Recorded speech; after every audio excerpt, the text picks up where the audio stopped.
Are we going? We are. So we want to say hi to Vision Alliance and Going Beyond. We are in our hotel room in Jerusalem. We are halfway through our Israel tour. This is our first time to Israel and to do a tour. We have been extremely busy. We wanted to just jump on, and this newsletter, we just wanted to jump on and share a little bit about what has happened since we've been here. Well, we can't, not everything. I mean, we've been going 10-hour days for 5 days now, and we're about to start up in Jerusalem. And so, but just some of the highlights of what it's like to be in Israel. You want to go first? Yeah, for some of you that have been here, obviously you kind of know this. There's a lot of interesting things that we saw. We look a little rough. We've been traveling all day. We've had almost a 7-hour day already. But like our hats, we have matching hats. Okay, go ahead.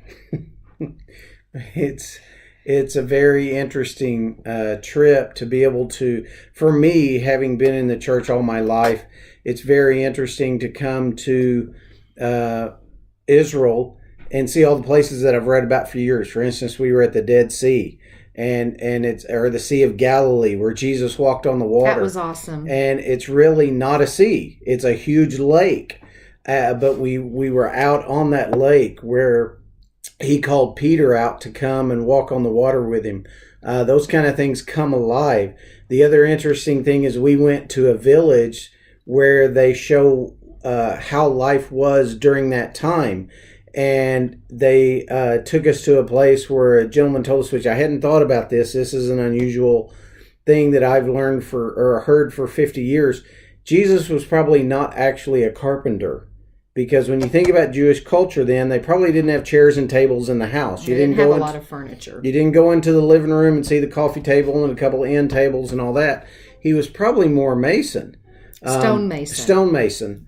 And so those kinds of things that you don't think about, that's what's probably been the most important thing to me. But then also the holiness of some of those places, kind of how they are part of our Christian heritage and our culture, and definitely the Jewish culture, how impactful the Bible is in their culture. And that's probably some of the things that have really impacted me. Yeah, it's just so awesome to be in Israel, to be in the Holy Land where we read about in the Bible how, those of you that have been here before and but those of you that haven't, how it comes alive. And we've learned some things, yes, which we knew we would, that maybe we have done or brought in doctrinally, and within the Christian church that maybe isn't as exactly what it really was. Like, for instance,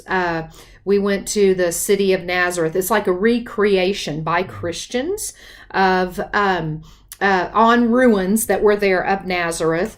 And we really loved that. Rod, who we had, he had just returned, and he had only been on for a week, but he used to be with them, but he and his wife went to Brazil. The Lord called them back to Israel. Spirit-filled believer, very tangibly, kingdom guy. Mm-hmm. He was amazing. He had just been back a week. Mm-hmm. Shared some things like we have always been taught that women were excluded from the being in the synagogue in Jewish culture, and that's not really true. That was not true. Women and children were allowed. Now, they weren't allowed. They weren't priests, but they were very much allowed in the synagogue and able to be there when discussions were happening. They encouraged that.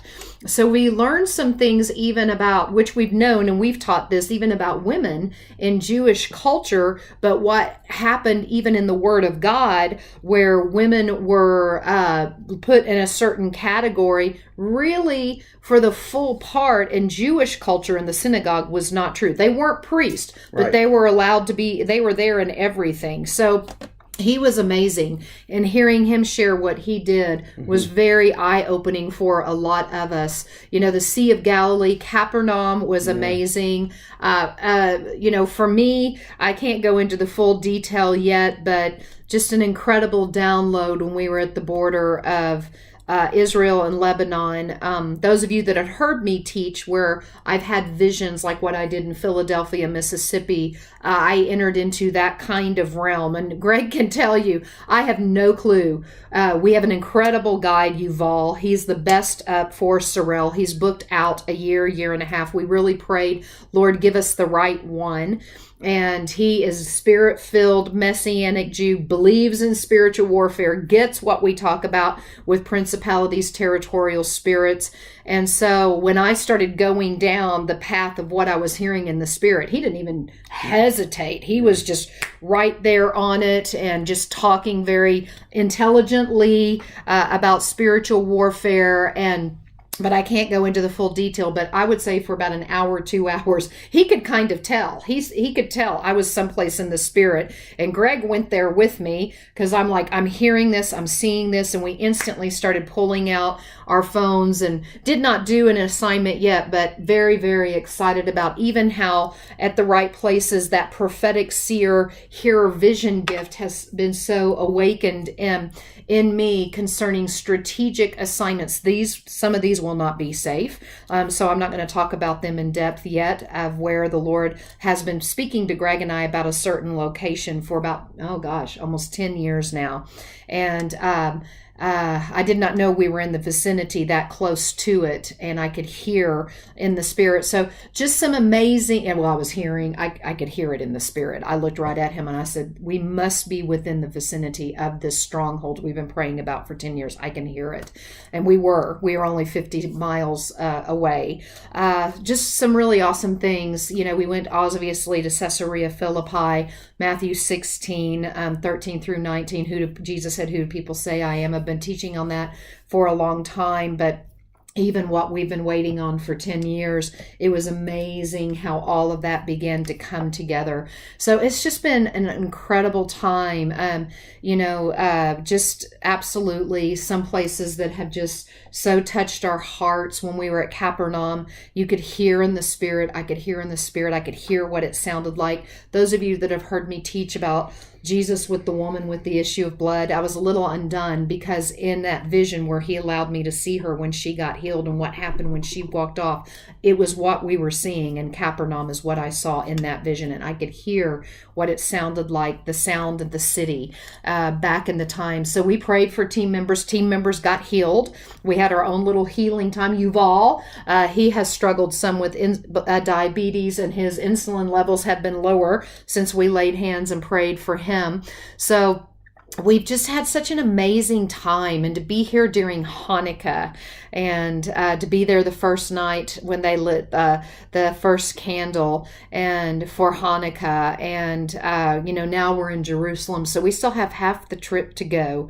And it's just been so amazing. We just wanted to come on and share just a little bit. We still have a couple of minutes, for the news. We're at 8 minutes. Should I tell a little bit about